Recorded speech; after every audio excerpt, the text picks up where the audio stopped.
In our daily lives, we probably enter a password at least several times a day, or maybe you have your sites that you use throughout the day to auto-log into your account, something like Facebook or email. I have so many sites that require a username and password. I pay my mortgage, enter a username and password. My electric bill, username and password. And each of these sites have a different username and password requirement, so that means I end up with several different usernames and passwords. So now, I keep a book of all my account information in my house. At one point in my life, I would have said that keeping all that information in a notebook in my house wouldn't have been the safest way to store all that sensitive stuff. But in today's environment of hacking into people's accounts online, I probably have a better chance of keeping my physical notebook more secure than an online one. It's that sense of actually seeing the notebook, or putting it in a safe, that keeps me feeling okay about leaving it in my house. When I store stuff online, I'll forget that it isn't just in my home computer or laptop. It is stored on servers and hard drives all across the country, and as much security as companies put into keeping your personal information secure, how secure is it really? How many times have you seen a company come out and say that their servers were compromised and your personal information was stolen? Or what about the recent breach into a bunch of celebrities' pictures? If a hacker wants to get your information, they will find a way to do it.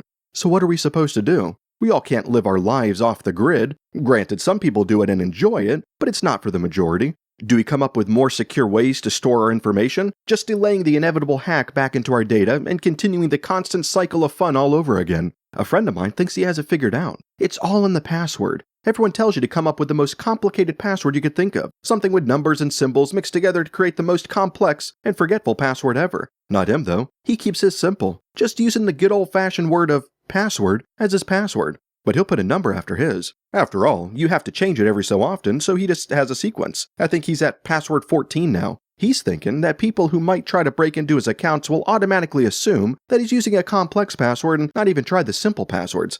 I try to tell him that that's not even how it works with major hacks, but he's satisfied because it's worked this long, so it must be good.